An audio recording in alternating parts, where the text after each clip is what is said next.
Let's talk about yung mindset ng mga business owners. Hi everyone, kumusta? My name is Rayo. Welcome back to my channel, guys. More and more, mas naririnig ko talaga yung sarili ko na sinasabi ko parang grabe, iba na rin talaga ako mag-isip ngayon. I've been in business for a while and these are things na medyo napansin kong nagbago sa akin when I was just starting out nung pagbi-business and also working also in my corporate job. So, I'm gonna share kung ano nga ba yung mga napansin ko sa sarili kong nagbago in terms of how I perceive things and also how I try to connect things as well based on the mindset nga na naiisip natin kapag negosyante tayo. Yan. So, I hope in this video, it's something rin na interesting para sa inyo. Alam ko, narinig nyo na yan. Utak, negosyante. O kaya, iba yan mag-isip kasi negosyante yan.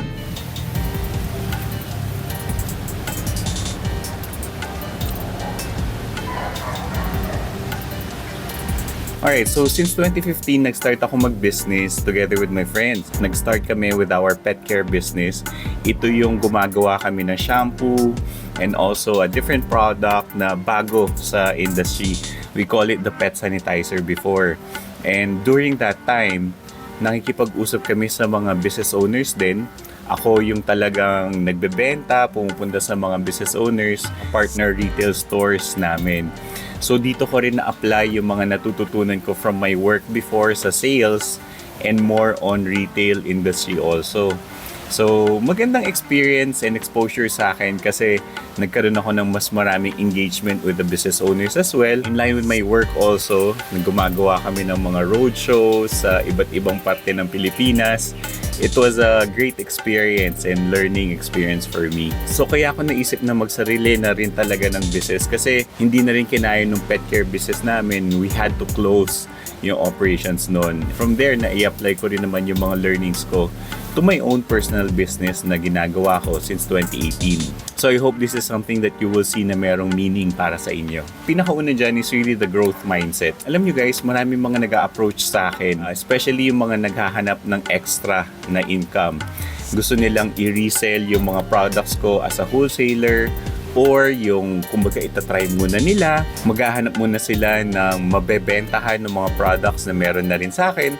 I don't mind kapag ganun yung approach kasi that is also something na ginawa ko before. Yung kaibigan ko and office mate at the time, meron siyang sariling negosyo kung saan nagbebenta siya ng mga phones before and ako yung nag-approach sa kanya tapos binebenta ko yung kanyang mga phones. And I don't mind na meron mga ganun. If ever you're interested actually para maging provincial partner ko para sa mga ref magnets, kayo yung magiging supplier doon sa region ninyo or sa lugar ninyo, definitely I'm open to that. You can discuss, mag-comment kayo dito sa video or you can send a message sa aking Facebook. Ano nga ba yung mindset na yan? So the growth mindset is really about opportunities. Creating your own opportunities, guys. Kasi alam nyo, sa office, napansin ko yon. Actually, isa ako doon sa mga guilty sa ganyan na lagi kong iniisip, kailan nga ba ako magre-resign? Or kailan nga ba ako maghahanap ng bagong work? It's something na talagang nandyan palagi. And, kapag ganun yung mga kausap ninyo, it's always something na nakaka-attract ng ating energy. Kailangan medyo ibahin natin yung ating mindset. We need to have that growth mindset. And we need to know kung ano yung opportunities na available sa atin. Going back to sa mga nag-i-inquire sa akin para maging distributor ng aking mga ref magnets, karamihan sa kanila nagsasabi na, sige sir, kapag may nagtanong, gagawin ko po yan. And yung ganong klaseng thinking is not really something na sasabihin ng isang negosyante talaga. You really need to know when to have your opportunity talaga, when to be present.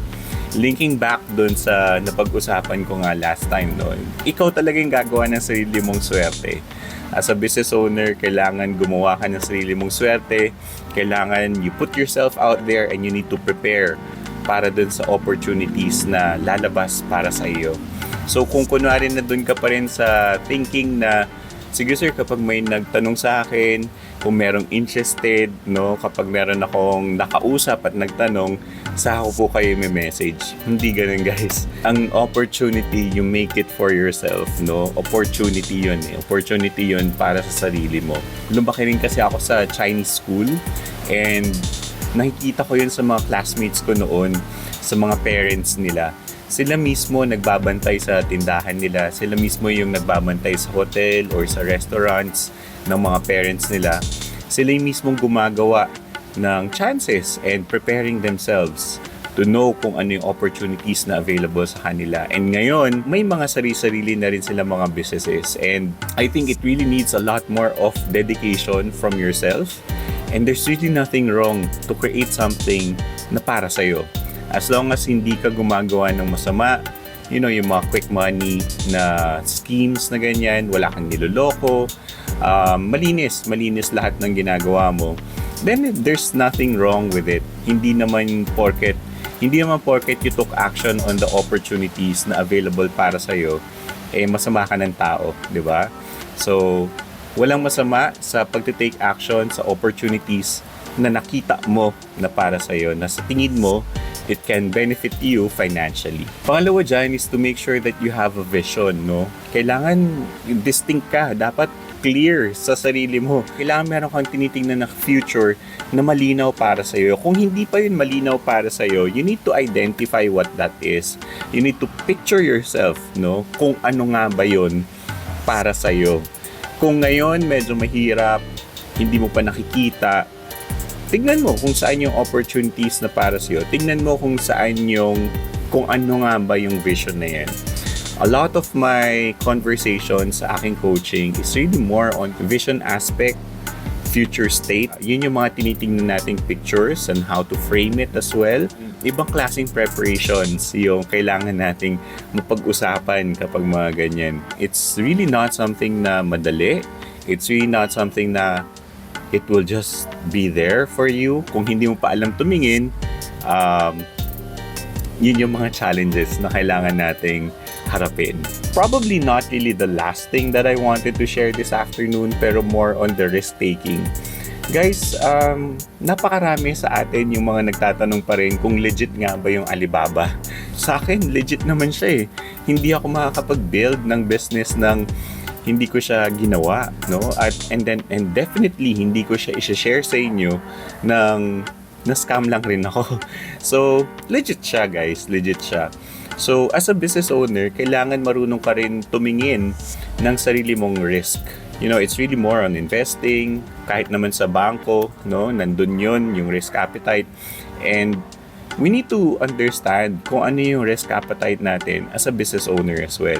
Kung nag-iisip pa rin kayo kung legit ang Alibaba, in my experience, which I also share dito sa aking channel, legit siya.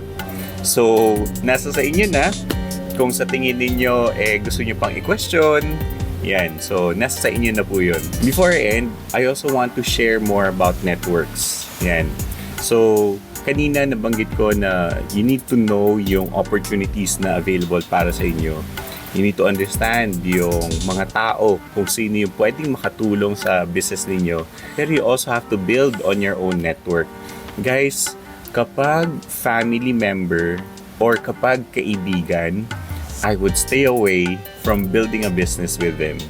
And I think that a lot of you can relate. Marami na sa atin yung sumubok na mag-build ng business together with a family member or matalik mong kaibigan.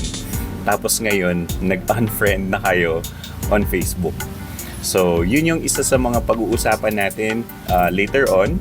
Pero for now, I would cautiously say na kung kaya niyong iwasan, build your own network away from family, away from friends. Do it yourself. Do it now. Build your own capability and opportunity. Unfortunately, this is just the time that I have for this video. There's a lot more things na pwede natin mapag-usapan with the one-on-one coaching. Nasa sa inyo yan kung gusto nyo mag-take ng aking session. You can send me a message sa aking Facebook page. If you find this interesting, you can always subscribe. And if you're interested to distribute my ref magnets, please send me a message. I'll be more than happy to come up with something beneficial for both you and I. Yan. Maraming salamat guys. Again, my name is Rayo. Ingat tayo. I'll see you sa susunod na clip. Bye-bye.